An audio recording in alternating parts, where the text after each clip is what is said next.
5 4 3 2 1 0. Okay my dear masters, అందరం రెండు చేతి వేళ్ళను నెమ్మదిగా విడదీసి రెండు కళ్ళ మీద 3 క్షణాల పాటు ఉంచుకుందాము. 3 2 1 0. ఓకే మై డియర్ ఫ్రెండ్స్, అందరం రెండు కాళ్ళ మీద నుంచి రెండు అరచేతి వేళ్లను నెమ్మదిగా తీసివేస్తూ హాయిగా నవ్వుతూ రెండు అరచేతులను చూస్తూ ధ్యానం నుంచి సాధారణ స్థితికి వస్తాము. అందరికీ నమస్కారము, శుభ సాయంత్రము. ఈ యొక్క భజగోవిందము అన్నటువంటి జూమ్ కార్యక్రమానికి సాదర స్వాగతము. మొదటగా జగద్గురువులైనటువంటి శ్రీకృష్ణ పరమాత్మకు మరియు ఆదిశంకరాచార్యుల వారికి, జగద్గురువులు బ్రహ్మశ్రీ వేదాంతం లక్ష్మణార్యుల వారికి, బ్రహ్మశ్రీ పితామహ పద్రిజీ గారికి మరియు మాతృశ్రీ స్వర్ణమాల మేడం గారికి, ఈ యొక్క కార్యక్రమం ప్రవచనకర్తలైనటువంటి మాతృశ్రీ రత్నమ్మ మేడం గారికి, వారి పతిదేవులైనటువంటి బ్రహ్మశ్రీ శ్రీ శివానంద స్వాముల వారికి పాద నమస్కారాలు చేసుకుంటూ, మరి ఈ సృష్టిలో ఉన్నటువంటి గురువులందరికీ, గురు మండలికి మరియు సకల యోగీశ్వరులకు అందరికీ కూడా, మరియు పోతనామాత్యుల వారికి, వ్యాస భగవానుల వారికి శతకోటి నమస్కారాలు సమర్పించుకుంటూ, మనం గతంలో భజగోవిందం అన్నటువంటి ఆదిశంకరాచార్యుల విరచితమైనటువంటి 31 శ్లోకాల ఈ యొక్క భజగోవిందంలో 7 భాగాలు తెలుసుకోవడం జరిగింది. మేడం గారు ఎంతో అద్భుతంగా శ్లోకములు తాత్పర్య సహితంగా వివరణ ఇవ్వడం జరుగుతుంది. ఎంతో చక్కగా అద్భుతమైనటువంటి ఆత్మజ్ఞానాన్ని, ఆత్మబోధను తెలిపేటువంటి భజగోవిందంలో శ్లోక తాత్పర్య సహితంగా మరి వివరిస్తున్నారు. ఈరోజు 8వ భాగము. ఈనాటి ఈ కార్యక్రమాన్ని వారు ప్రారంభించవలసిందిగా మేడం గారిని నేను సవినయంగా వేడుకుంటున్నాను. Okay madam.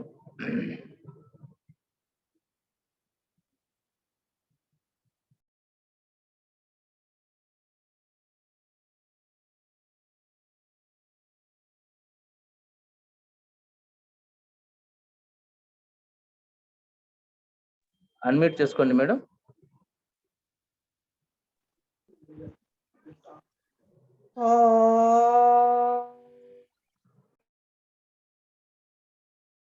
ఓం నారాయణ సమారంభా శంకరాచార్య మధ్యమాం అస్మదాచార్య పర్యంతం వందే గురు పరంపరా.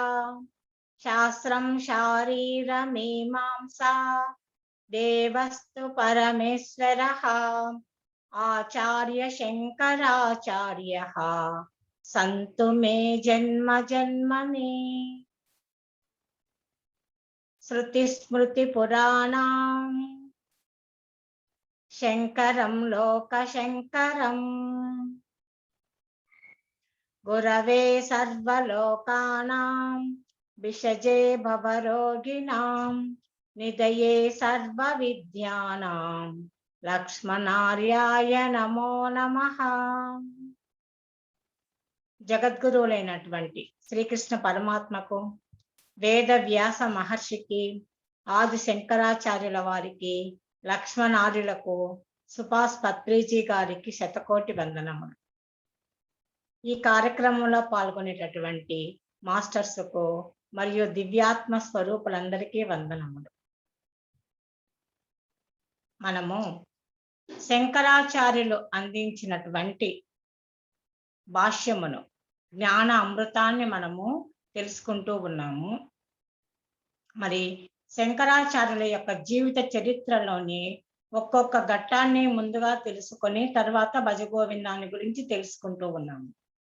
గత 2 క్లాసులలో మనము శంకరుడికి మరియు మండన మిశ్రుడికి మధ్య జరిగినటువంటి ఆ సంభాషణను గురించి కొంత తెలుసుకున్నాము.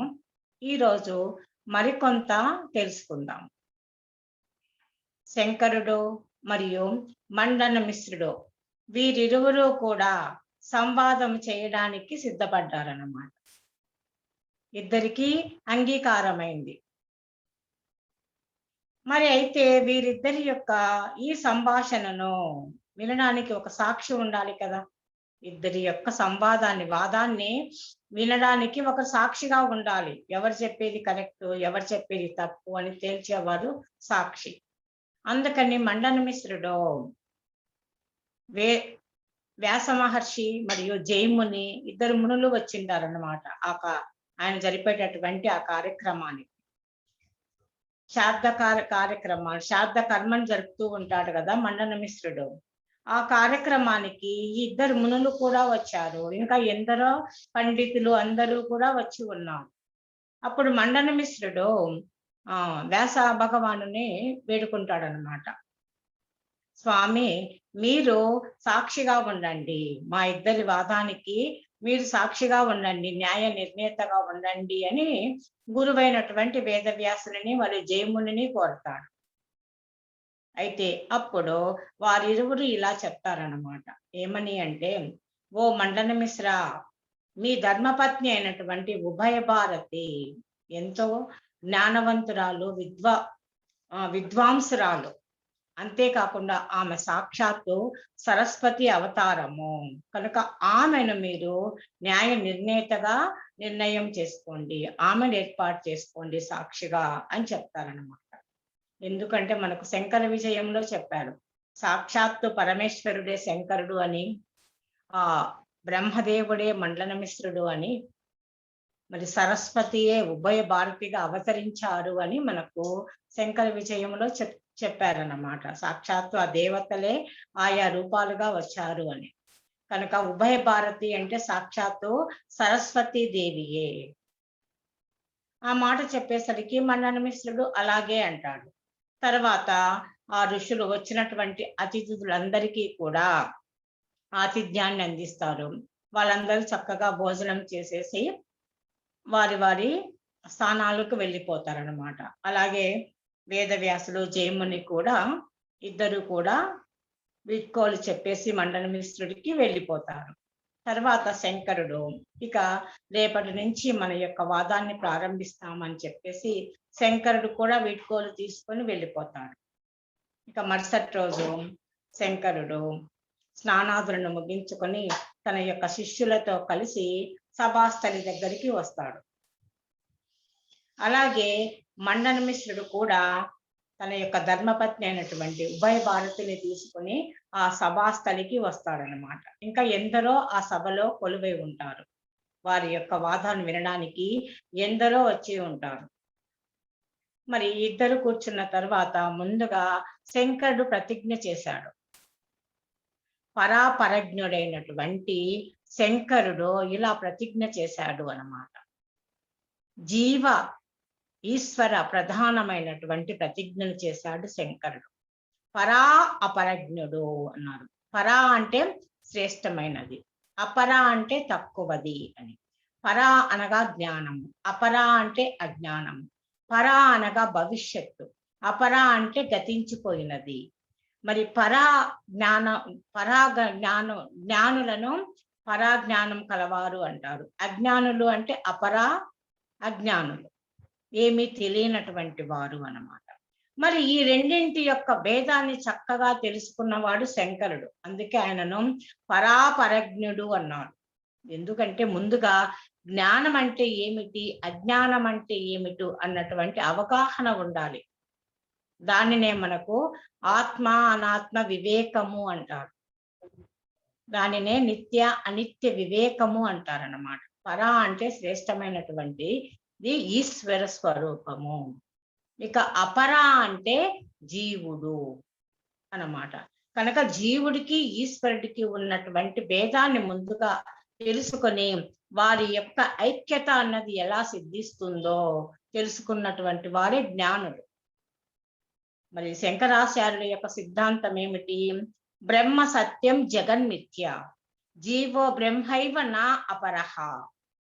జీవుడికి బ్రహ్మమునకు భేదము లేదు అన్నది శంకరాచార్యుల వారి యొక్క సిద్ధాంతం.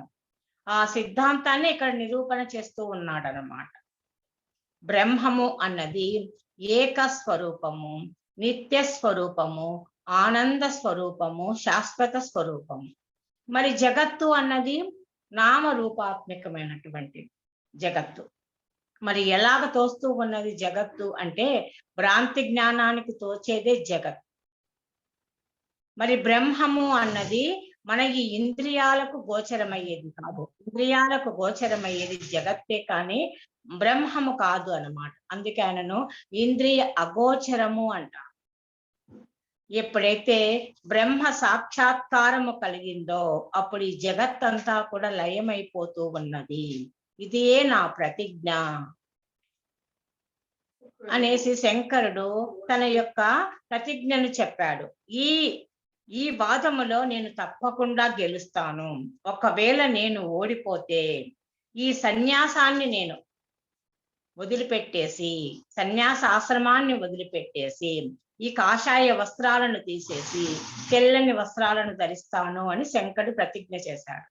అంతేకాకుండా ఉభయ భారతి గారు అధ్యక్షులుగా ఉండడానికి నాకు సమ్మతమే అని చెప్పేసి ముందుగా శంకరుడు ప్రతిజ్ఞ చేశాడు.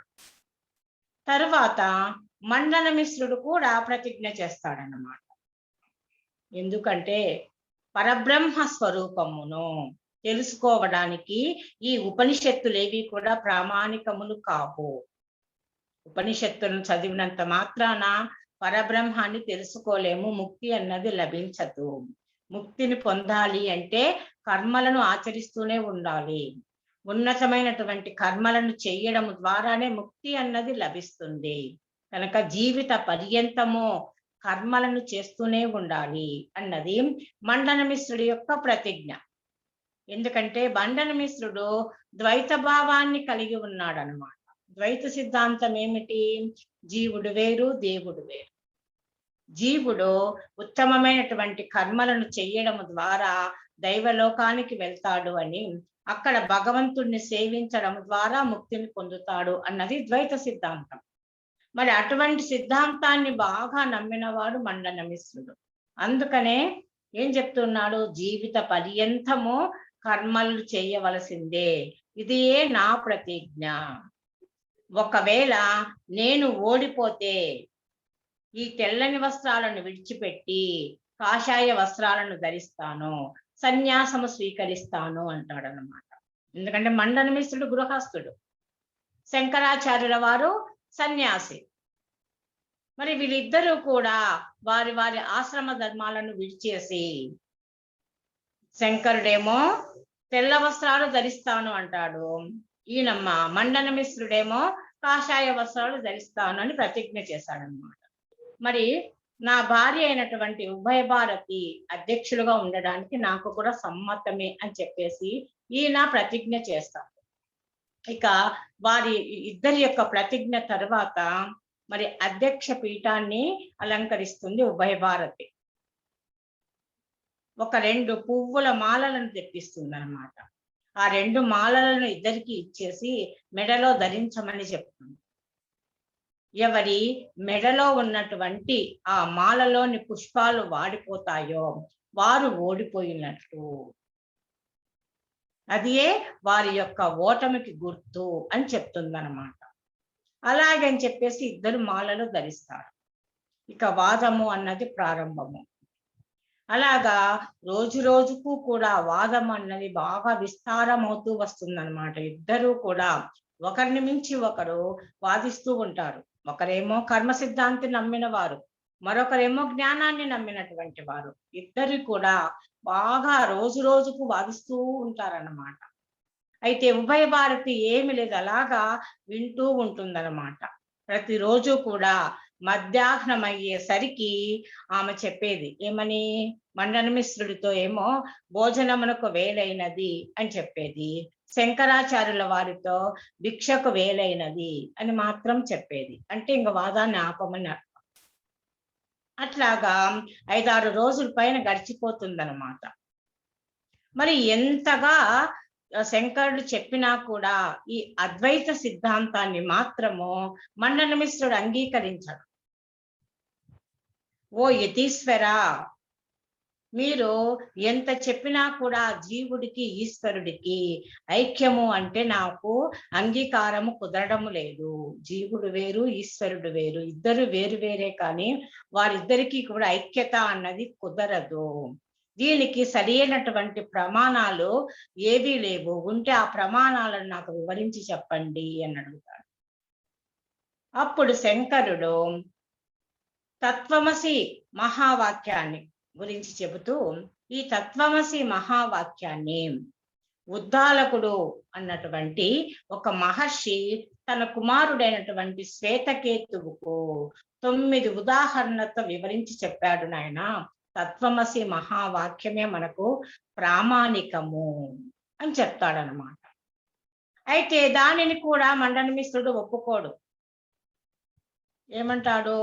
హోం ఫట్ స్వాహ అని శబ్దాలు ఉన్నాయి కదా, అటువంటిదే ఈ తత్వమసి మహావాక్యం కూడా. కేవలము జపించే మంత్రము మాత్రమే, అంతేకాని ఇది జ్ఞానాన్ని కలిగించేది కాదు, దీని వలన మోక్షము లభించదు అంటాడనమాట. ఇంకా ఇప్పుడు శంకరుడు ఇలాగైతే లాభం లేదు అని చెప్పేసి 4 మహావాక్యాలను గురించి వివరంగా చెప్తాడు.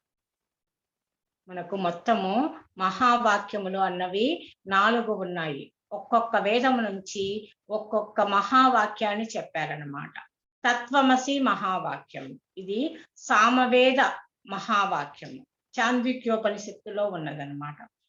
తత్వం అసి, తత్ అంటే అది, త్వం అంటే నీవు, అసి అంటే అయి ఉన్నావు అని గురువు ఉపదేశం చేస్తాడు. అది నీవై ఉన్నావు అని గురువు చెప్తూ ఉన్నాడు. అది అంటే ఏది? పరమాత్మ అని అర్థం చేసుకోవాలి. నీవు అంటే ప్రత్యేగాత్మ, ఎందుకంటే జీవుడిలో ఉన్నటువంటి దేవుడు ప్రత్యేగాత్మ, ఈశ్వరులో ఉన్నటువంటి దేవుడిని పరమాత్మ అంటారు. అందుకే జీవుడికి ఈశ్వరుడికి ఐక్యత కుదరాలి అంటే జీవుడు అనగా ఏమిటి? అవిద్య. అవిద్య ఎందలి బ్రహ్మము యొక్క ప్రతిబింబము ప్రత్యేగాత్మ. ఈ 3 కలిస్తే జీవుడు అని పిలుస్తారు. అదే ప్రకారంగా మాయ, మాయ ఎందలి బ్రహ్మం యొక్క ప్రతిబింబము, తర్వాత పరమాత్మ. ఇవి 3 కలిస్తే పరమాత్మ, అది ఈశ్వరుడు అన్నమాట. అయితే ఇలాగ ఉన్నప్పుడు జీవుడికి ఈశ్వరుడికి ఐక్యత కుదరాలి అంటే లక్ష్యార్థాన్ని మనం తెలుసుకోవాలి. వాచ్యార్థములో జీవుడు ఈశ్వరుడు, అదే లక్ష్యార్థంలో తీసుకుంటే ప్రత్యేగాత్మ పరమాత్మ.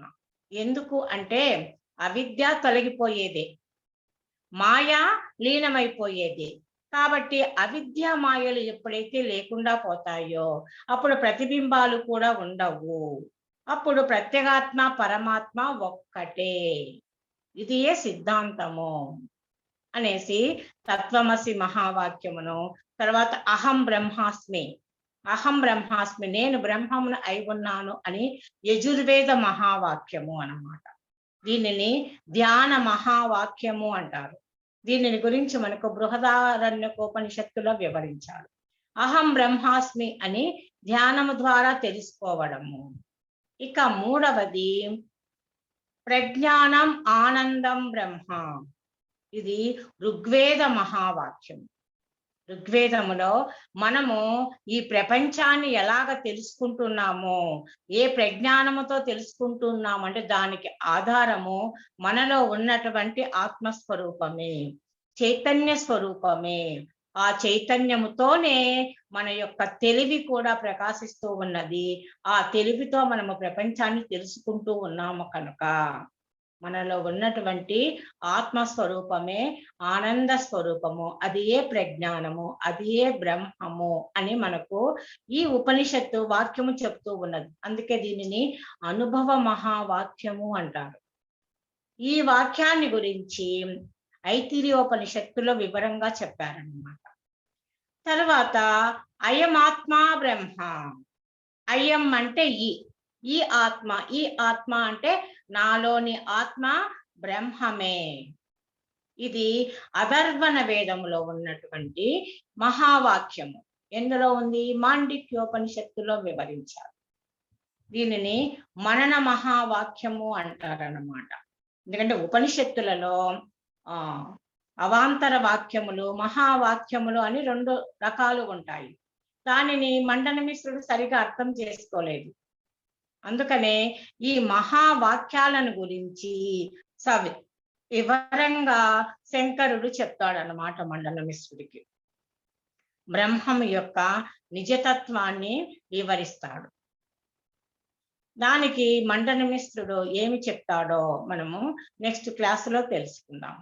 అలాగా వీరి యొక్క సంభాషణ అన్నది చాలా బాగా ఉంటుందన్నమాట. ఆధ్యాత్మిక సంబంధించినది, ఆధ్యాత్మికతను, జ్ఞానాన్ని కలిగించేది అన్నమాట ఈ ఇరువురి యొక్క సంవాదం.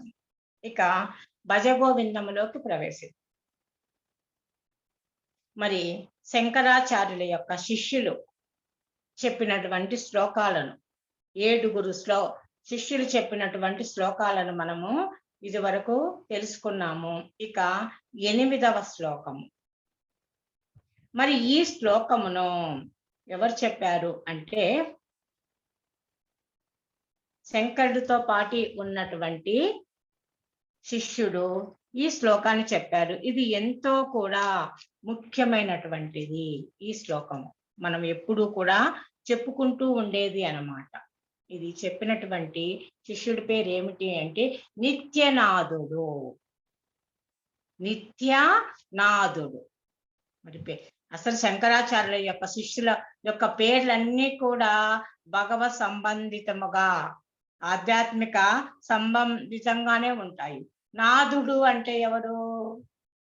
అప్పుడు భగవంతుడు. జగన్నాథుడు అంటున్నాం కదా, ఆ సర్వేశ్వరుని జగన్నాటక సూత్రధారి అంటాం. జగన్నాథుడు.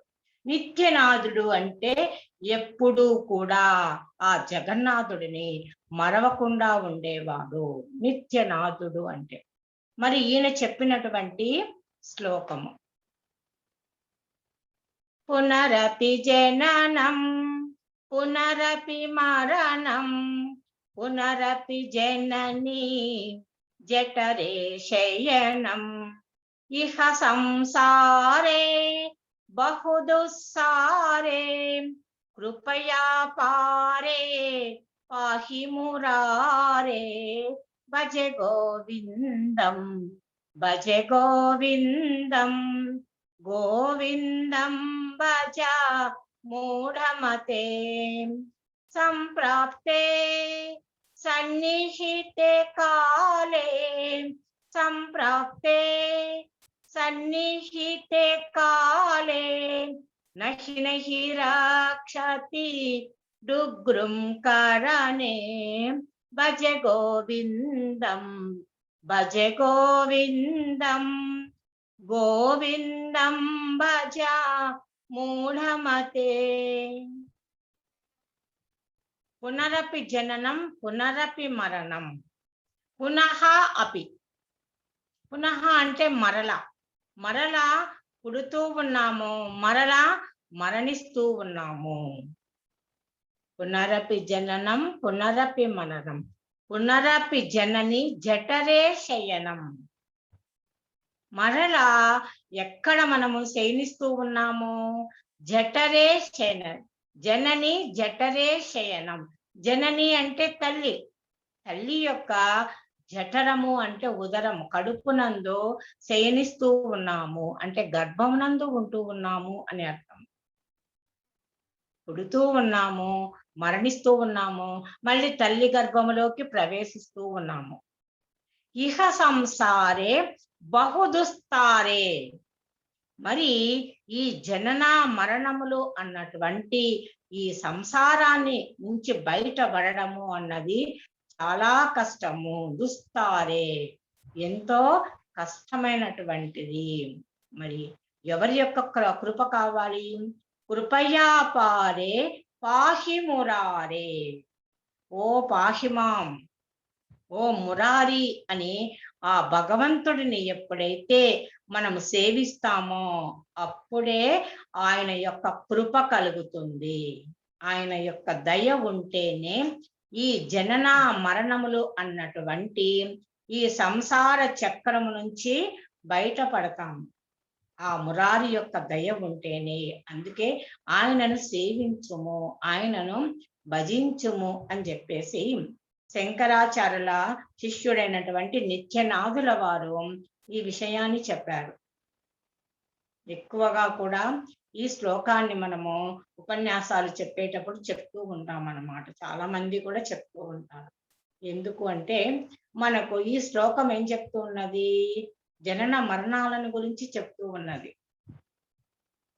జీవుడికి మళ్ళీ జన్మ ఉన్నది అనే మనకు ఈ శ్లోకం చెప్తూ ఉంది.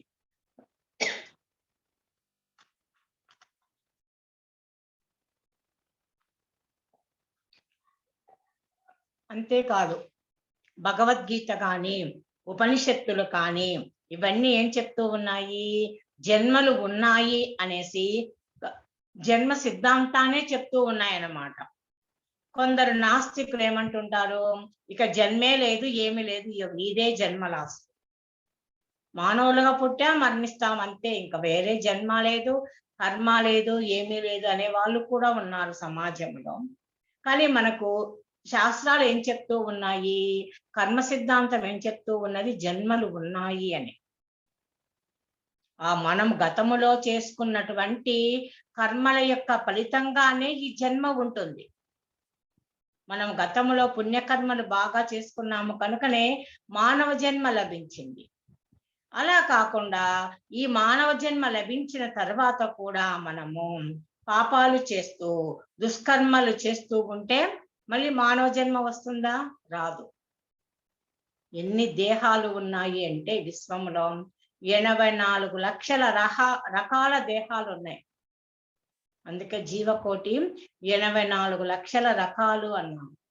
మరి ఏ దేహం మళ్ళీ లభిస్తుందో తెలియదు. ఇప్పుడు మానవులుగా జన్మించాము, మళ్ళీ ఏ జన్మ లభిస్తుందో తెలియదు. కానీ జన్మ మాత్రము తప్పదు. ఇదే చెప్తున్నాను. పునరపి జననం పునరపి మరణం. పుడుతూ ఉన్నాము, మరణిస్తూ ఉన్నాము. పునరపి జనని జఠరే శయనం. తల్లి గర్భంలోకి ప్రవేశిస్తూ ఉన్నాము. తల్లి గర్భంలోకి ప్రవేశిస్తాము, తర్వాత భూమిపైకి వస్తూ ఉన్నాము, తర్వాత భూగర్భంలోకి పోతూ ఉన్నాము. మళ్ళీ తల్లి గర్భంలోకి వస్తూ ఉన్నాము, భూమిపైన కొంతకాలం మనుగడ సాగిస్తూ ఉన్నాము, తిరిగి భూగర్భంలో కలిసిపోతూ ఉన్నాము. ఇదే నా జీవితం. మరి దీనికోసమేనా మనం జన్మకు వచ్చింది? కనుక మనము జన్మకు ఎందుకు వచ్చాము? జన్మ యొక్క సార్థకత ఏమిటి? ఈ చావు పుట్టుకల అన్నటువంటి చక్రము నుంచి ఎలా బయటపడాలి? అది తెలుసుకోవడం కోసమే మానవ జన్మ. మరి ఎలాగ మనము బయటపడగలుగుతాము? కృపయా పారే పాహి మురారే. ఆ మురారిని, ఆ పరమేశ్వరుడిని మనము సేవించినప్పుడే ఈ జనన మరణ ప్రవాహము నుండి బయటపడతామన్నమాట. ఎందుకంటే ఈ శరీరము అన్నది సప్త ధాతువులతో నిండి ఉంది. కనిపించేటటువంటి ఈ స్థూల శరీరము సప్త ధాతువులతో ఉన్నదన్నమాట. రక్తము, మాంసము, చర్మము, తర్వాత మెదడు, ఎముకలో ఉన్నటువంటి మజ్జ, నరములు, ఎముకలు, వీటినే సప్త ధాతువులు అంటారు. ఈ ధాతువుల యొక్క కలయిక చేతనే ఈ శరీరము అన్నది ఏర్పడింది. ఈ శరీరము పంచభూతాలతో నిర్మాణమైంది. పాంచభౌతికమైన భవనంబు దేహం. పురుషుండు దీనిలో పూర్వ కర్మ వశమున ఒకవేళ వర్తించు దీపించు దరియైన నొకవేళ తలంగిపోవు. చెడనేని దేహంబు చెడున్ కాని పురుషుండు చెడడు. ఆతనికింత చేటు లేదు. పురుషునికిని దేహ పుంజంబునకు వేరు కాని ఏకత్వంబు కానరాదు. ఎందుకంటే పురుషుడు వేరు, అంటే జీవుడు వేరు, శరీరము వేరు. పంచభూతాలతో నిర్మాణమైనటువంటిది ఈ శరీరం. ఎప్పుడైతే ఈ శరీరము శిథిలమైపోయిందో ఈ జీవుడు మరొక శరీరంలోకి పోతూ ఉన్నాడు. అది పునరపి జననం పునరపి మరణం. మళ్ళా పుడుతూ ఉన్నాడు. ఇంకొక శరీరంలోకి వెళ్ళిపోయి. అదే మాట గీతలో కూడా పరమాత్మ చెప్పాడన్నమాట. జాతస్య హి ధ్రువో మృత్యుః ధ్రువం జన్మ మృతస్య చ తస్మాత్ అపరిహార్యేతే నత్వం శోచితుమర్హసి. నా అర్హసి అంటే నీకు ఏడ్చడానికి అర్హతే లేదు, నా ఏడ్చద్దు. నా శోచితు శోకింపవద్దు. పుట్టినటువంటి ప్రతి ప్రాణి కూడా గిట్టక మానదు. అయితే ఏది గిల్లుతూ ఉన్నది, ఏది మరణిస్తూ ఉన్నది అంటే ఇక్కడ దేహము మాత్రమే. అందుకే ఈ దేహానికి మరి మ్యానుఫ్యాక్చరింగ్ డేటు ఉన్నది, ఎక్స్పైర్ డేటు ఉంది. కాబట్టి ఏదైతే తయారైందో అది నశించక తప్పదు. ఎన్ని వందల సంవత్సరాలు జీవించినా సరే చివరకు నాశనము అన్నది తప్పదు. కనుక ఈ శరీరము అన్నది రాకుండా ఉండాలి అంటే ఏం చేయాలి? ఆ మురారిని సేవించాలి అన్నారు. ఎందుకంటే సూక్ష్మ శరీరము ఉన్నంత వరకు మనకు జన్మలు లభిస్తూనే ఉంటాయి. సూక్ష్మ శరీరములో ఉన్నటువంటి వాసనలు ఉన్నంత వరకు జన్మలు తప్పవన్నమాట. వాయుర్గంధ నివాసయా. మరి వాయువు అంటే గాలి ఏం చేస్తున్నది? పుష్పాన్ని అక్కడే వదిలేసి దాని యొక్క వాసనను తీసుకుపోతూ ఉన్నది కదా. అదే ప్రకారముగా మన ఈ స్థూల శరీరాన్ని ఇక్కడే వదిలేసి వాయు స్వరూపమైనటువంటి ఈశ్వరుడు వాసనామయమైనటువంటి ఈ సూక్ష్మ శరీరాన్ని తీసుకొని పోతాడు. ఏం చేస్తాడు? తిరిగి ఇంకొక దేహంలోకి ప్రవేశపెడతాడన్నమాట. ఈశ్వర సర్వభూతానాం హృద్దేశేర్జున తిష్టతి భ్రామయన్ సర్వభూతాని యంత్రారూఢాని మాయయా. సకల జీవరాశులలో ఈశ్వరుడు ఉన్నాడు. మరి దేహము అయినటువంటి ఈ యంత్రాలను తిప్పుతూ ఉన్నాడు అన్నమాట. మరి శ్వాస యొక్క పగ్గాలు ఎవరి చేతిలో ఉన్నాయి? ఈశ్వరుడి చేతిలో ఉన్నాయి. ఆయన యొక్క చేతిలో ఉన్నదన్నమాట ఈ శ్వాస అన్నటువంటి పగ్గము. మరి పగ్గం ఆయన చేతిలో ఉన్నంత వరకు ఆయన తిప్పుతూ ఉంటే ఎంత కాలం తిప్పితే అంతకాలం మనము తిరుగుతూ ఉండవలసిందే. అందుకే చెప్తారు ప్రారబ్ధము ఉన్నంత వరకు జీవించక తప్పదు. మరి ఎప్పుడైతే ప్రారబ్ధం తీరిపోయిందో మరణము తథ్యము. మరణం తర్వాత తిరిగి జన్మము తథ్యము. మరి ఈ పునరపి మరణం పునరపి జననం పునరపి జనని జఠరే శయనం. ఈ చావు పుట్టుకలు అన్నటువంటి ఈ చక్రములో పడి తిరగవద్దు, మళ్ళీ తల్లి గర్భములోకి ప్రవేశించవద్దు అని మనము భావించినట్లయితే ఎవరిని వేడుకోవాలి? ఈశ్వరుడినే వేడుకోవాలి. మనకు జన్మనిచ్చినటువంటి ఆ పరమేశ్వరుణ్ణి మనము ధ్యానించాలి. అప్పుడే మనకు జన్మలు అన్నవి లేకుండా భగవంతుని యొక్క ఐక్య స్థితి కలుగుతుంది. దానినే బ్రహ్మ నిర్వాణము అంటారు. లేదు అటువంటి గొప్ప స్థితిని మనము పొందలేకపోయినా మనము ధ్యానము చేయడము ద్వారా మోక్షాన్ని ఒకవేళ పొందలేకపోయినా, ఎందుకు అంటే మోక్షము అన్నది అంత సులభంగా వచ్చేది కాదు. ఎన్నో జన్మల యొక్క తపస్సుతోనే లభిస్తుందన్నమాట. జడభరతుడు మోక్షాన్ని పొందడానికి అంత గొప్ప మహర్షి అయినా సరే 3 జన్మలను ఎత్తాల్సి వచ్చింది ఆ జింక పైన వ్యామోహం పెట్టుకోవడం వలన. కనుక మోక్షము అన్నది పొందాలి అంటే అనేక జన్మల యొక్క కృషి ఫలితము ఉంటేనే కలుగుతుంది. మరి మోక్షాన్ని మనం పొందలేకపోయినా, భగవత్ ఐక్య స్థితిని మనం పొందలేకపోయినా ధ్యానము ద్వారా మనకు కలిగేటటువంటి మరొక ప్రయోజనం ఏమిటి అంటే ఉన్నతమైనటువంటి జన్మ లభిస్తుంది. అలాగా భగవంతుడిని ధ్యానించక, భగవంతుడిని స్మరించక కేవలము పుట్టుట గిట్టుట కొరకే అన్నట్లుగా ఉంటూ జీవితం అంతా కూడా భౌతికమైనటువంటి సుఖభోగాలను అనుభవిస్తూ ఆ ధన సంపాదనలో మునిగిపోయి ఉన్నటువంటి వారికి తిరిగి ఏ జన్మ లభిస్తుందో తెలియదు.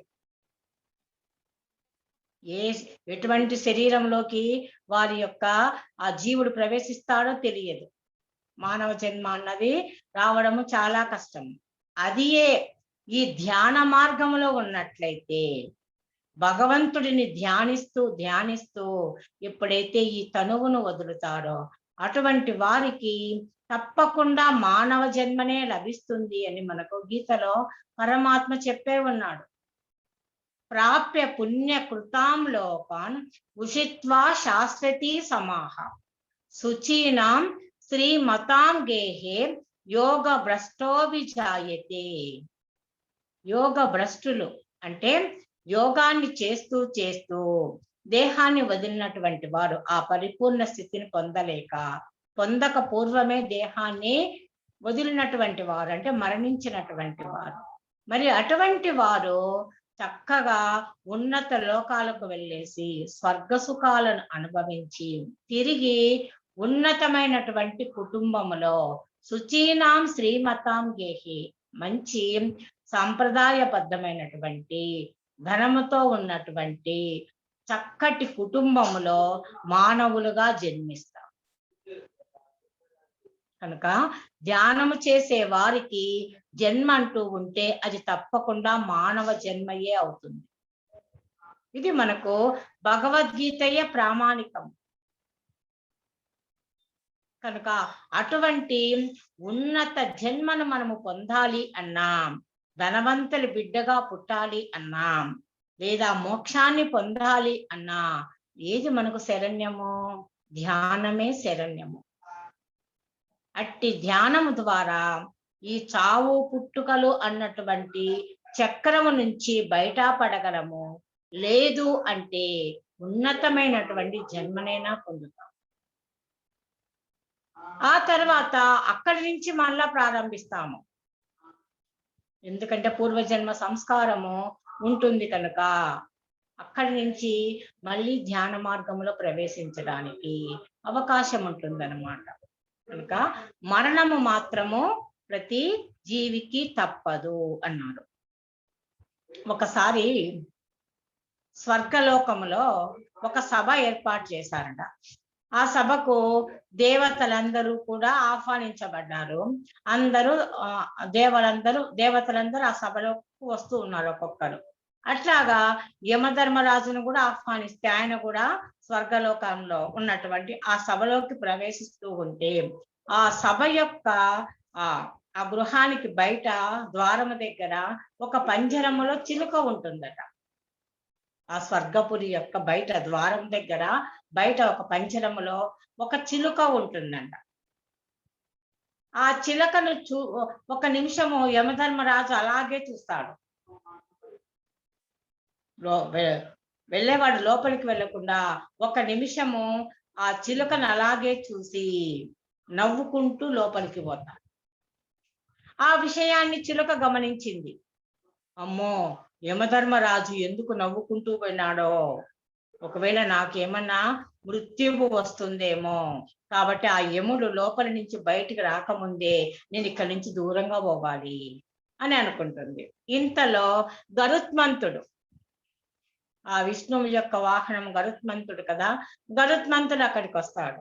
ఆ గరుత్మంతుడిని వేడుకుంటుంది చిలక, నన్ను ఇక్కడి నుంచి దూరంగా తీసుకొని పో, నన్ను చూసి యముడు ఎందుకు నవ్వినాడు, ఆయన కంట పడకూడదు, నన్ను కాస్త దూరంగా తీసుకొని పో అంటే సరే అని చెప్పేసి గరుత్మంతుడు ఆ చిలకను తన పైన ఎక్కించుకొని సప్త సముద్రాలను దాటిస్తాడు. సప్త సముద్రాలను దాటించి అక్కడ ఉన్నటువంటి ఒక గుహ దగ్గరికి తీసుకెళ్ళి ఇక్కడ భద్రంగా ఉండని చెప్పేసి ఆ గుహలో అలాగా వదులుతాడు చిలకను. అలాగ కింద పెట్టాడో లేదో ఎక్కడి నుంచి వస్తుందో ఒక గంటు పిల్లి వచ్చేసి టకా అని చెప్పి ఆ చిలక యొక్క గొంతు పట్టుకొని కొరికేస్తాడు. చిలక మరణిస్తుంది. అప్పుడు గరుత్మంతుడు చాలా బాధపడతాడు.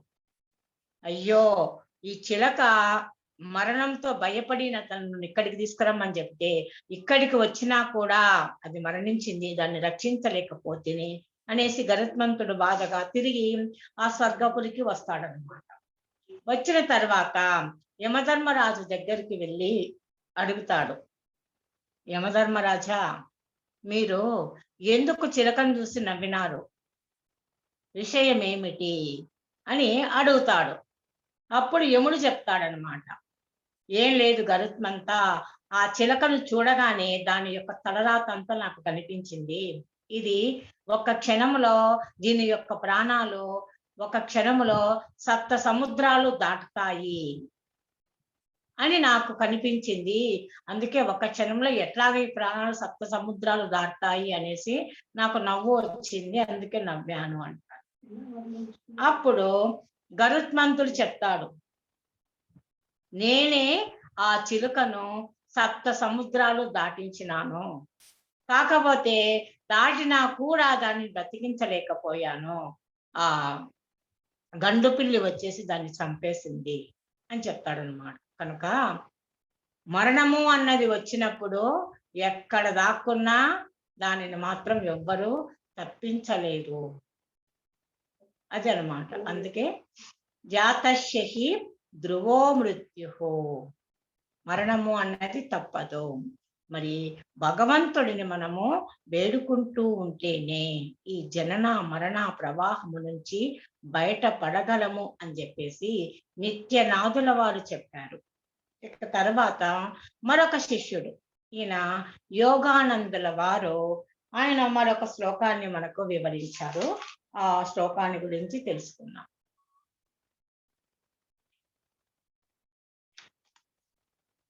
రథ్యాచర్పట విరచిత కంతః పుణ్యా పుణ్య వివర్జిత పంతః యోగి యోగ నియోజిత చిత్తో రమతే బాలోన్ మత్తవ దేవా భజ గోవిందం భజ గోవిందం గోవిందం భజ మూఢమతే.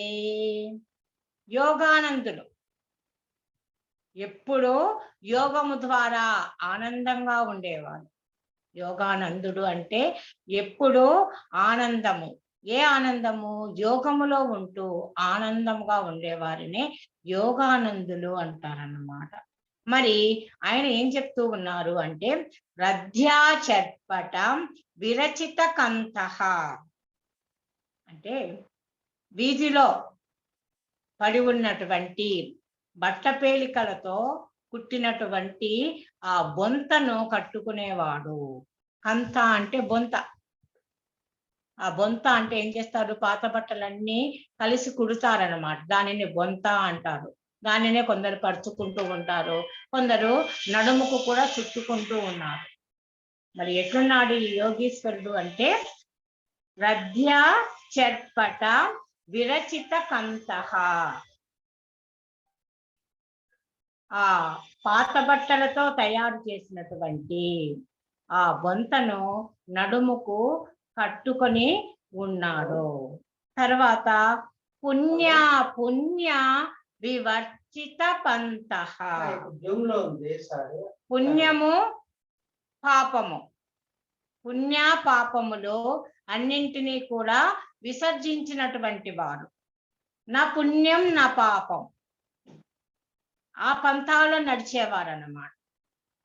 తర్వాత యోగి యోగ నియోజిత చిత్తః, ఈ యోగీశ్వరుడు ఎప్పుడు యోగమునందే చిత్తాన్ని లగ్నం చేసి అందులోనే రమిస్తూ ఉంటాడు. తన యొక్క చిత్తం ఎక్కడున్నది? యోగమునందే ఉన్నది. రమతే బాలోన్మత్తవ దేవా, ఆయన ఎప్పుడు ఆ యోగమునందే రమిస్తూ ఉంటాడో. ఎలాగా? బాలుడిలాగా, ఉన్మత్తుడిలాగా.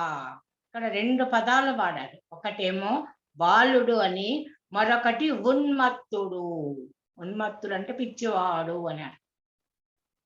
చూసేవారికి ఆ యోగి ఎలా ఉంటాడు అంటే పసి బాలుడిలాగా ఉంటాడు, లేదా పిచ్చివాడులాగా ఉంటాడు అన్నాడు. ఎందుకు? ఆయన ధరించినటువంటి వస్త్రాలు ఎలా ఉన్నాయి? పాత బట్టలతో చేసినటువంటి ఆ బొంత కట్టుకొని ఉన్నాడు. ఆయనకు పుణ్యము లేదు, పాపము లేదు. అట్లాగా తనలో తాను ఆనందిస్తూ ఉంటాడు యోగేశ్వరుడు.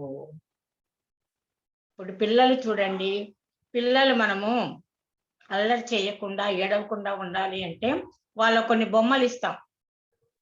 వాళ్ళ బొమ్మలను తీసుకొని ఆడుకుంటూ వాళ్ళలో వాళ్ళు ఆనందిస్తూ ఉంటారు. వాళ్ళకి ఇంకా ఏది పట్టదన్నమాట. ఒంటరిగా కూర్చొని ఆ బొమ్మలతో ఆడుకుంటూ ఉంటారు. అయితే ఈ కాలంలో బొమ్మలతో ఆడుకునే పిల్లలు తగ్గిపోయింది. ఇప్పుడు వాళ్ళకు ఒక సెల్ ఫోన్ ఇచ్చామంటే చాలు, అలాగా ఆ ఫోన్లోనే చూసుకుంటూ ఉంటారన్నమాట. అట్లాగా బాలుడి లాగా ఇటువంటి యోగీశ్వరులు కూడా ఎలా ఉంటారంటే తనలో తాను ఆనందిస్తూ ఉంటాడు. లౌకికమైనటువంటి ప్రపంచం పట్ల వారిలో స్పృహే ఉండదు. అందుకే అటువంటి వారిని సామాన్యంగా అవధూతలు అంటూ ఉంటారు. మరి మా ప్రొద్దుటూరులో కూడా కృష్ణయ్య స్వామి అని ఒక అవధూత ఉండేవారు. ఈ మధ్యనే ఆయన శరీరాన్ని వదిలిపెట్టారు. మేము చిన్నప్పటి నుంచి చూసేవారు అన్నమాట. ఆయన అసలు బట్టలే ధరించేవాడు కాదు, అలాగే తిరుగుతూ ఉండేవాడు. ఎక్కడ పడితే అక్కడ ఆ మట్టిలోనే అలాగే పడుకొని ఉండేవాడు, ఇసుకలో అలాగ పొర్లుతూ ఉండేవాడు. ఎవరైనా బట్టలు ఇస్తే అట్లా వేసుకొని ఉంటేనే మళ్ళీ అన్ని చించి పడేసి వెళ్ళిపోయేవాడు. ఎవరిదైనా కారు ఉందన్నా, బైక్ ఉందన్నా ఎక్కి కూర్చునేవాడు, సైగ చేసేవాడు. అలాగ సైగ చేస్తే వాళ్ళు అలాగ తిప్పేసి ఆయన ఎప్పుడు ఆపమంటే అప్పుడు ఆపేసేవాడు. అయితే ఆయన యొక్క కరస్పర్శ తగిలితే మాత్రము ఐశ్వర్యం లభిస్తుందని పూర్తి నమ్మకము చాలా మందిలో ఉండేదన్నమాట. ఆయన ఒక దెబ్బ వేశాడు అంటే వాళ్ళకు భాగ్యం వస్తుంది, ధనవంతులైతారు అని. అలాగా కొన్ని సంఘటనలు కూడా జరిగాయి. అట్లాగా ఆయన ఒక అవధూత లాగా జీవితం అంతా గడిపారు. ఆయన యొక్క ఆశ్రమం కూడా వైఎంఆర్ కాలనీలో ఉన్నది. వారు ఏమి బోధ చెయ్యరు, ఏమి చెయ్యరు, తనలో తాను అలాగే ఆనందంతో ఉంటారన్నమాట. ఇక మనకు ఉత్తర గీతలో కూడా చెప్పారు యతీశ్వరులు. ఆ యోగీశ్వరులు అంటే యతీశ్వరులు. భిక్షాన్నం దేహ రక్షార్థం కందాశీత నివారణం అస్మానం చ హిరణ్యం చ శాకం శాల్యోదనం తదా అని. మరి ఇటువంటి యోగీశ్వరులు ఎలా ఉంటారు? భిక్షాన్ని స్వీకరిస్తూ ఉంటారు. దేనికోసము? దేహ రక్షార్థం. ఎవరు ఏ ఆహారాన్ని అందిస్తే దానిని స్వీకరిస్తూ ఉంటారు. కందాశీత నివారణం, చలి నుంచి కాపాడుకోవడానికి కంద అంటే బొంతను కప్పుకునేవాళ్ళు. దానికి ఎన్ని రంధ్రాలున్నా సరే అటువంటి దానిని కప్పుకునేవారు. అటువంటి వారు ఎలా ఉండేవారు? వారి యొక్క దృష్టిలో బంగారము, మట్టి పిల్ల, రాయి అన్ని సమానమే. అంటే వారిలో ఎటువంటి ఆశలు ఉండవు అని అర్థం. వారికి నా పుణ్యం నా పాపం, ఆత్మస్థితిలో ఉన్నటువంటి వారికి పాప పుణ్యముల యొక్క ప్రస్తావనే ఉండదు. అయితే వారు ఆచరించేటటువంటి కార్యాలు కూడా ఎలా ఉంటాయి? పుణ్య కార్యాలను ఆచరిస్తూ ఉంటారు. ఒకవేళ అటువంటి మహాత్ములు ఏవైనా కర్మలను ఆచరిస్తూ ఉన్నా ఎలాగా? లోకహితార్థము, అందరి యొక్క క్షేమాన్ని కోరి సత్కర్మనే ఆచరిస్తారు. కానీ వారికి దేనిపైన ఆశ మోహము అన్నది ఉండదు.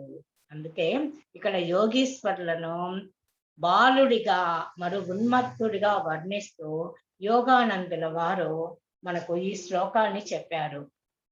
తర్వాత మరొక శిష్యుడు, వారి వెంటనే ఉన్నటువంటి మరొక శిష్యుడు ఎవరు అంటే సురేంద్రుల వారు. సురేంద్రుల వారు ఇలా చెప్పారన్నమాట. సురేంద్రుడు అంటే సురులకు ప్రభువు అని.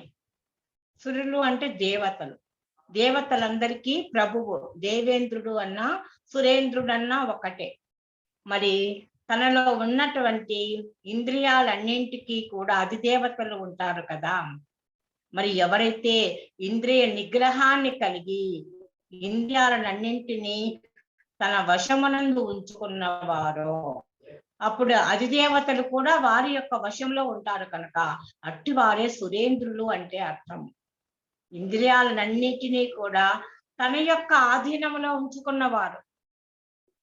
మనము ఇంద్రియాలకు బానిసలమై ఉన్నాము. అందుకే ఇంద్రియాలు ఎటు చెప్తే అటు పోతూ ఉంది. మన యొక్క మనసు ఎటు చెబితే అటువైపుకు పోతూ ఉన్నాము. మరి మహాత్ములు ఎలా ఉంటారు? వారి యొక్క జ్ఞానేంద్రియములు కానీ అంతరేంద్రియమైన మనస్సు కానీ వారి యొక్క ఆధీనంలో ఉంటుంది కనుక వాళ్ళు చూడాలంటే చూస్తారు, లేదంటే లేదు. చెప్పాలనుకుంటే చెబుతారు, లేదంటే లేదు. మనసులో ఏ ఆలోచనలు రానియరన్నమాట. మనసును ఎప్పుడూ కూడా భగవంతుడి పైన లగ్నం చేసి ఎంత అవసరమో అంతవరకు ఇంద్రియాలను వాడుకుంటూ ఉంటారు.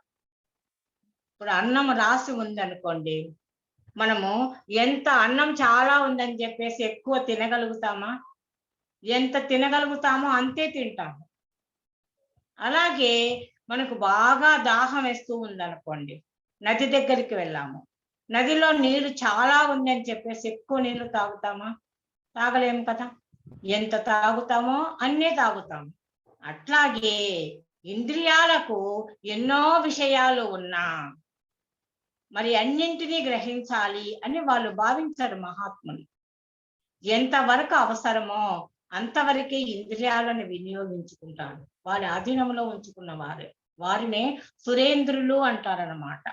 మరి ఆ మహాత్ముడు చెప్పినటువంటి శ్లోకము, కస్త్వం కోహం కుత ఆయాతః కామే జనని కామే తాతః ఇతి పరిభావయ సర్వమసారం విశ్వం త్యక్త్వా స్వప్న విచారం భజ గోవిందం భజ గోవిందం గోవిందం భజ మూఢమతే. కస్త్వం కోహం కుత ఆయాతః కామే జనని కామే తాతః. ఇక్కడ అన్ని ప్రశ్నలే. కహ అంటే ఎక్కడా అని, ఏది అని క్వశ్చన్ మార్క్ అన్నమాట. కస్త్వం, కహ త్వం. త్వం అంటే నీవు, ఎవరు నువ్వు? కస్త్వం అంటే కహ త్వం, నీవెవరవు? కోహం అంటే కహ అహం, అహం అంటే నేను, నేనెవరిని? నీవెవరవు, నేనెవరవు? కుత ఆయాతః, కుత ఎక్కడి నుంచి వచ్చాము? నీవెవరవు, నేనెవరిని, ఎక్కడి నుంచి వచ్చాము? కామే జనని, జనని అంటే తల్లి. ఎవరు? కహ మే జనని, మే అంటే నా యొక్క తల్లి ఎవరు? కామే తాతః, కహ మే, తాత అంటే తండ్రి.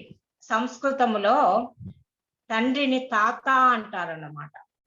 నా తండ్రి ఎవరు, నా తల్లి ఎవరు? అన్ని ప్రశ్నలే. నీవెవరు, నేనెవరు, ఎక్కడి నుంచి వచ్చాము, అమ్మ ఎవరు, నాన్న ఎవరు? ఇది అంతా కూడా ఇతి పరిభావయ సర్వం అసారం. ఇది అంతా కూడా సార విహీనమైనది. ఈ విశ్వం అంతా కూడా స్వప్న వంటిది, స్వప్న విచారం. విశ్వం త్యక్త్వా స్వప్న విచారం. చక్కగా విచారణ చేస్తే ఈ విశ్వం అంతా కూడా కల వంటిదే అని చెప్తూ ఉన్నారన్నమాట.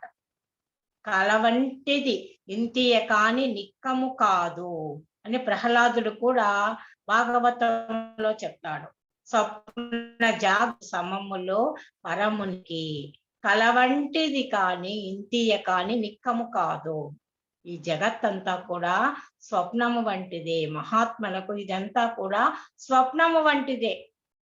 స్వప్నములోని విషయాలు ఎంతవరకు వాస్తవమో ఈ జగత్తులోని, వ్యావహారిక జగత్తులోని అవి కూడా అంతే. స్వప్నములోనివి నిద్ర లేవగానే అవి అసత్యములు లేవు అని మనం నిర్ధారణకు వస్తూ ఉన్నాం. కాబట్టి స్వప్నాన్ని గురించి మనం బాధపడము. స్వప్నంలో మనకు నష్టము వచ్చిన, డబ్బు పోయింది అని, ఎవరైనా మరణించినారు అని కలవలు వచ్చినా కూడా మనం లేచిన తర్వాత అదంతా ఉట్టిదే, కలే అనేసి ఏ బాధ లేకుండా హాయిగా ఉంటాము. అదే వ్యవహారికములో జాగ్రత్త అవస్థలో ఉన్నప్పుడు ఏవైనా ఎవరైనా మరణించినా, దొంగలు దోచుకొని పోయినా అలా ఉండగలుగుతామా? ఉండలేము. మరణిస్తే బాధపడుతూ ఉన్నాము, దొంగలు దోచుకొని పోతే ఏడుస్తూ ఉన్నాము, సంపదలు వస్తే సంతోషపడుతున్నాం. ఎందుకు? ఈ జాగ్రత్త అవస్థలో మనం అనుభవించేది ఇవన్నీ కూడా సత్యము అన్నటువంటి భ్రమలో మనం ఉన్నాము. ఇవన్నీ సత్యము సత్యము అనుకుంటూ ఉన్నాము. ఇవన్నీ నావి నావి నావి అనుకుంటూ ఉన్నాము. మరి నావి నావి అని అనుకునేవి ఇవేవన్నా మన వెంట వస్తున్నాయో మనం ఆలోచన చేస్తే, నా ఇల్లు, నా డబ్బు, నా నగలు, నా బిడ్డలు, నా భార్య, నా సంసారం, ఇక్కడ నా నా నా అని అనుకునేటివి ఏదైనా నా వెంట వస్తూ ఉందా? నాది అన్నప్పుడు నా వెంట రావాలి కదా. కానీ రావడం లేదంటే అర్థం ఏమిటి? ఏది నీది కాదు. అందుకే విశ్వమంతా స్వప్నము లాంటిదే. నీది కాదు కనుకనే నీ వెంట రాదు నాయన. నువ్వు జీవించి ఉన్నంత వరకే వాటితో అనుబంధము. కనుక ఎంతవరకు అవసరమో అంతవరకే ఆ వ్యవహారాన్ని మనం జరుపుకోవాలి. ఏది వెంట రాదు. మన వెంట వచ్చేది ఒక్కటే. అదేమిటి అంటే కర్మఫలం. మనము ఉత్తమమైనటువంటి కర్మలను చేస్తే పుణ్యఫలము మన వెంట వస్తుంది, పాపకర్మలు చేస్తే పాపము మన వెంట వస్తుంది. అలాగే ఈ ఆధ్యాత్మికమైనటువంటి జ్ఞానాన్ని మనం ఎంత సంపాదించుకుంటే ఈ జ్ఞాన సంపద మన వెంట వచ్చే ధనము. ఈ జ్ఞాన ధనాన్ని మనం ఎంత పెంచుకుంటూ పోతే మనకు తిరిగి లభించేటటువంటి ఉన్నతమైన మానవ జన్మలో ఇది మనకు చాలా ఉపయోగపడుతుంది. అందుకే కొందరు చిన్నప్పటి నుంచే ఈ ఆధ్యాత్మిక మార్గంలోకి వస్తూ ఉంటారు. చిన్న చిన్న పిల్లల నుంచే. ఎందుకు వాళ్ళలో అటువంటి జిజ్ఞాస కలుగుతూ ఉన్నది, అటువంటి సంస్కారం వస్తుంది అంటే అది పూర్వజన్మ సుకృతము, గతంలో వాళ్ళు చేసుకున్నటువంటి సాధన యొక్క ఫలితమే అని చెప్పవచ్చు. కనుక ఇక నీవంటే ఎవరు, నేనంటే ఎవరు అది తెలుసుకో అంటున్నారు. ఇప్పుడు ఇద్దరు భార్యాభర్తలు ఉన్నారు, వధూవరులకు వివాహం చేస్తూ ఉన్నాం. వారిద్దరూ కూడా రెండు వేరు వేరు కుటుంబాలకు చెందినటువంటి వారు. మరి వారిద్దరిని కూడా వివాహము అన్నటువంటి ఒక బంధము కలుపుతూ ఉంది. అందుకే అంటుంటారు, మీ యొక్క ఇంటి పేరేమిటి, మీ యొక్క ఇంటి పేరేమిటి. ఇద్దరి ఇంటి పేర్లు వంశము వేరే, కానీ వివాహమైన తర్వాత ఇద్దరు ఒకటి అవుతూ ఉన్నారు. అలాగే మనందరిది కూడా ఏ కులము అంటే మానవ కులము, ఏ మతము అంటే మానవ మతము. మనమందరము కూడా మానవులమే. కుత ఆయాత, ఎక్కడి నుంచి వచ్చాము? భగవంతుడి నుండే వచ్చాము. మానవులమైనటువంటి మనము భగవంతుడి నుండి వచ్చాము. మరి ఎవరు మన యొక్క తల్లిదండ్రులు? ఈ జన్మలో వీరిని మనము తల్లిదండ్రులుగా చెప్పుకుంటూ ఉన్నాం. మా అమ్మ అంటే ఫలానా అమ్మ, మా నాన్న అంటే ఫలానా అని. అలాగే వారి యొక్క తల్లిదండ్రులు అడిగితే వాళ్ళ తల్లిదండ్రుల పేర్లు చెప్తారు. అలాగే వెనక్కి వెళ్ళిపోతే లాస్ట్కు ఎవరు తల్లిదండ్రులు అంటే ఆది దంపతులైనటువంటి పార్వతీ పరమేశ్వరులే అందరికీ తల్లి తండ్రి. మనందరికీ ఈ జగత్తుకంతా కూడా ఆది దంపతులు ఎవరు అంటే పార్వతీ పరమేశ్వరులు. ఒక్క మానవులకే కాదు, విశ్వంలోని సకల జీవరాశులకు కూడా వారే తల్లి తండ్రి. ఇప్పుడు ఉన్నటువంటి ఈ తల్లిదండ్రులు మనకు ఈ జన్మలో తల్లిదండ్రులు, ముందు జన్మలో ఎవరో మనకు తెలియదు, రాబోయే జన్మలో ఎవరికి బిడ్డగా పుడతామో తెలియదు. కనుక మనకు మూలమైనటువంటి ఆది దంపతులైనటువంటి పార్వతీ పరమేశ్వరులను మనము మరవకూడదు. అట్లని చెప్పేసి జన్మనిచ్చిన తల్లిదండ్రులను మనం నిర్లక్ష్యం చేయకూడదు. వారిని మనము ఎంతో భక్తితో సేవించుకోవాలి, వారిని ఆదరించాలి. అందుకే చెప్తారు, తల్లిదండ్రుల పట్ల దయలేని పుత్రుండు పుట్టనేల వాడు గిట్టనేల, పుట్టలోని చెదలు పుట్టదా గిట్టదా విశ్వదాభిరామ వినురవేమ. మరి తల్లిదండ్రుల పైన దయ లేకపోతే వాడు పుట్టినా గిట్టినా వేస్తే. చెదలు పుడుతూ ఉంది, గిడుతూ ఉంది. ఏం చేస్తుంది చెదలు? ఆ చెక్కనంతా నాశనం చేస్తుంది. అట్లాగే దుర్మార్గుడైనటువంటి కొడుకు తల్లిదండ్రులను ఆదరించక ఆ వంశాన్నంతా కూడా నాశనం చేసేవాడు. మరి అటువంటి వాడు పుట్టనేలా, వాడు గిట్టనేలా, వ్యర్థమే. కనుక తల్లి తండ్రులు ఎవరు అంటే మనకు పార్వతీ పరమేశ్వరులే. కుత ఆయాత, మనం ఎక్కడి నుంచి వచ్చామో, ఎక్కడికి వెళ్ళాలి, నేనంటే ఏమిటో తెలుసుకో. అందుకే రమణ మహర్షి ఇదే చెప్తూ ఉంటారన్నమాట. ముందుగా నేనంటే ఏమిటో తెలుసుకోండి. నేనని నన్ను మూర్ఖుడు మేనని వీక్షించుగాన, మేల్కొని సత్య జ్ఞానానందమయునిగా, జ్ఞానము చేరుక వలయు సద్గుణశాలి. నేను అంటే మేను అంటే శరీరము అని అనుకునేవాడు మూర్ఖుడు. నేను అంటే సత్యము, జ్ఞానము, ఆనందమే స్వరూపముగా కలిగినటువంటి ఆత్మస్వరూపుడను నేను అని తెలుసుకున్నవాడే జ్ఞాని. అది తెలుసుకోవడము కొరకే మనము విచారణ చేయాలి. శాస్త్రాలను మనము బాగా శోధించాలి, మహాత్ముల ద్వారా శ్రవణము చేయాలి. అది ఏ విచారణ అంటే. అటువంటి విచారణ ద్వారా మనకు భగవంతుడి యొక్క స్వరూప జ్ఞానము తెలుస్తుంది. ఎప్పుడైతే ధ్యానము చేస్తామో అప్పుడు మనకు అనుభవ జ్ఞానము కలుగుతుంది. అందుకే శ్రవణము, మననము, నిధిధ్యాసనము, తత్వం పదార్థ శోధనము, వాసనాక్షయము, మనోనాశము. మనస్సు లేని స్థితి మనకు కలగాలి అంటే ఇన్నింటిని దాటుకుంటూ వెళ్ళాలి. ఎప్పుడైతే మనసు లేదో అప్పుడు ఏంటి? దైవమే తాను, తానే దైవం. అందుకే చెప్తూ ఉంటారు కదా, కదిలితే జీవుడు, కదలకపోతే దేవుడు అని. అటువంటి నిశ్చల స్థితిని పొందడమే మన యొక్క జీవిత లక్ష్యము. హరి ఓం తస్సత్. ఇంకా నెక్స్ట్ క్లాసులో మనము మిగతా శ్లోకాలను గురించి తెలుసుకుందాము. హరి ఓం తస్సత్. ఓం సహనావతు సహనౌ భునక్తు సహ వీర్యం కరవావహై తేజస్వినావదీతమస్తు మా విద్విషావహై.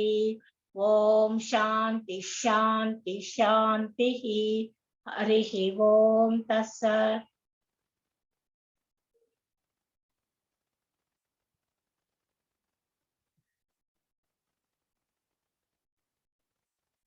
ఇక్కడ